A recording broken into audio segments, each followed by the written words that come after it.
자, 안녕하세요. 여러분 반갑습니다. 자, 여러분의 경제 캡틴 문병일입니다. 자, 오늘의 이제 이슈 포커싱 한번 살펴보도록 할게요. 자, 선생님이 몇 번 얘기했던 중요한 내용입니다. 자, 알아두시면 좋은 내용인데, 일단 일본의 어떤 그 거품 붕괴, 그리고 그로 인한 우리가 보통 잃어버린 20년 또는 잃어버린 30년이라고 하는 상황들이 있잖아. 자, 그런 상황 한번 볼게요. 자, 1980년대 일본의 호황은 상상을 초월합니다.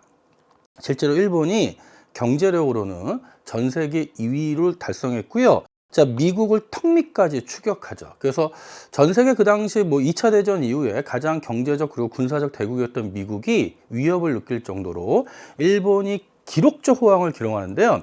특히 그런 호황이 이루어지면 돈이 넘쳐날 거고, 그리고 결국 거품, 버블이 끼기 마련이겠죠. 자, 그럼 일본의 그 당시 상황이 어느 정도였나 한번 살펴볼까요? 자, 세계 100대 기업 중에 53개가 일본 기업이었어요. 상상을 초월하는 겁니다. 그리고요, 자, 세계 기업 순위를 보니까 1위가 일본 기업이죠. 그리고 2위가 미국 기업인데, 여러분 보면요, 시가총액이, 주식 시가총액이 거의 8배죠. 엄청난 겁니다. 그 다음에 3위도 일본 기업이고, 5위도 일본 기업이고, 자, 88년도 순위예요. 6, 7, 8, 9, 10 모두 일본 기업입니다. 그래서 전 세계 100대 기업 중에 53개, 과반이 넘을 정도로 일본 기업들이 전 세계적으로 맹위를 떨치고 있었는데, 자, 그럼 여러분 한번 이번 다음 사진 한번 볼게요. 자, 특히 일본 가전업체 중에 뭐 소니, 혼다, 세이코, 샤프, 히타치 등 가전업체가 폭풍적으로 성장합니다. 뭐 그 외에도 자동차 등등 여러 성장하는데, 이거 기억나시나요? 워크맨이라고요. 선생님도 그 예전에 한번 봤던 건데, 그 당시는 엄청, 선생님도 그거 한번 보고요, 충격이었어요. 왜냐면 그 전까지는 음악을 들으려면 무조건 어떤 특정 장소로 가서 버튼을 누르거나 테이블에 판을 올려 있어야 되는데, 이제는요, 요 조만한 워크맨을 듣고 테이프를 넣어서 이동하면서 언제든지 음악을 들을 수 있었지. 그 당시 엄청나게 기록적인 거고, 그리고 80년대에 우리나라에서 이제 본격적으로 칼라 TV, 이만한 칼라 TV가 나올 때 일본은 동영상이 시청 가능한 손목시계가 등장한 거죠. 그래서 일본이 특히 초소형 정밀 제품을 지향하면서 전 세계에 엄청난 반향을 일으킵니다. 그래서 가전업체가 엄청나게 성장했고, 혼다, 닛산, 마스다, 도요타 등 자동차 메이커가 사상 최대 수출 실적을 기록합니다. 거기다가 특히 이렇게 일본 자동차 업계가 80년대 이후에 엄청나게 성장할 수 있었던 이유는, 특히 미국과 유럽에서 과거에는 휘발유 가격이 싸다가, 그쵸? 그러다 70년대 석유 파동이 터지면서 휘발유 가격이 급등했었죠. 그때 일본 기업들의 자동차가 저렴한 연비를 무기로 해서 미국 자동차 시장을 완전히 석권합니다. 뭐 유럽도 마찬가지고요.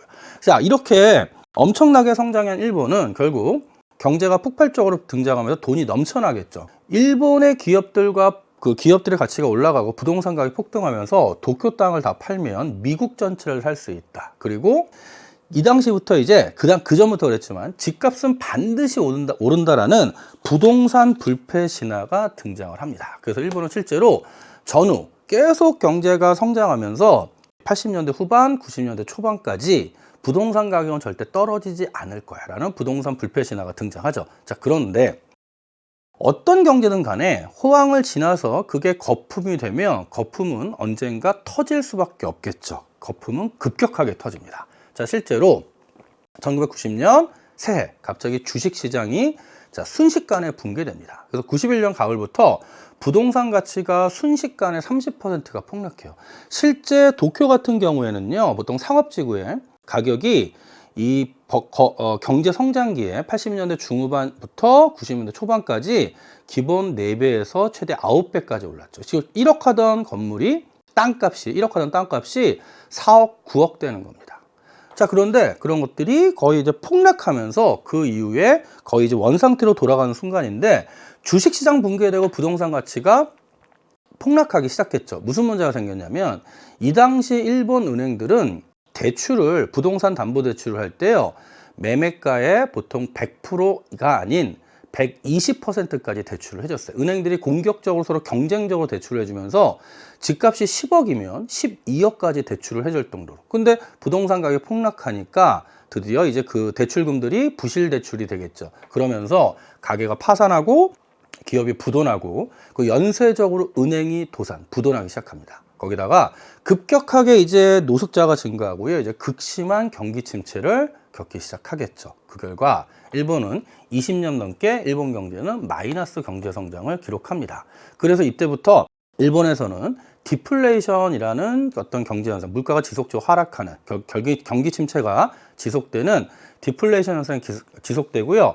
더 안타까운 건 뭐냐면 그 당시 이 마이너스 경제 성장을 시작된 이후 일본의 부동산 가격과 임금 수준이 1990년대 호황기 수준을 회복하지 못하고 있어요. 어느 정도냐면 일본의 노동자들의 평균 임금 수준이요 90년대와 똑같습니다.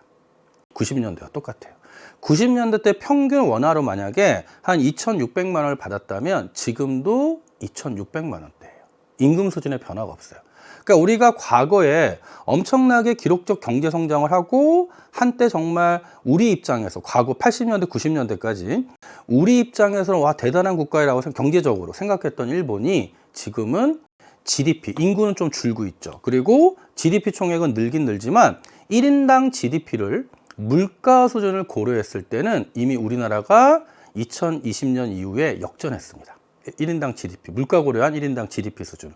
그 결과 일본은 이런 경제 침체를 겪으면서 잃어버린 20년, 90년대 아예 없고 그 다음에 2000년대도 아예 없는 거죠. 그런데 2012년도에 아베가 등장하면서 아베가 극단적 재정정책 그리고 통화정책을 통해 경기를 부양하겠다는 아베노믹스가 실현됩니다.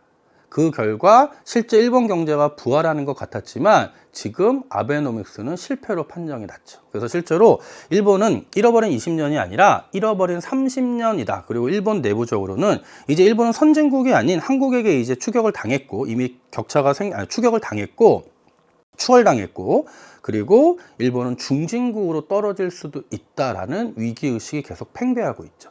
자, 그래서 선생님이 이렇게 일본 얘기를 하는 이유는 뭐냐면요. 부동산도 그렇고, 물론 일본 경제 상황과 우리나라 경상이 다르지만 항상 어떤 이웃 국가의 어떤 고도의 성장과 하지만 그로 인한 추락, 그런 모든 것들이 어떤 우리나라의 경제 발전에 있어서 교훈이 될 수 있다. 자, 이런 얘기 한번 해보고 싶었고요. 자, 조금 더 관심이 있는 친구들은요.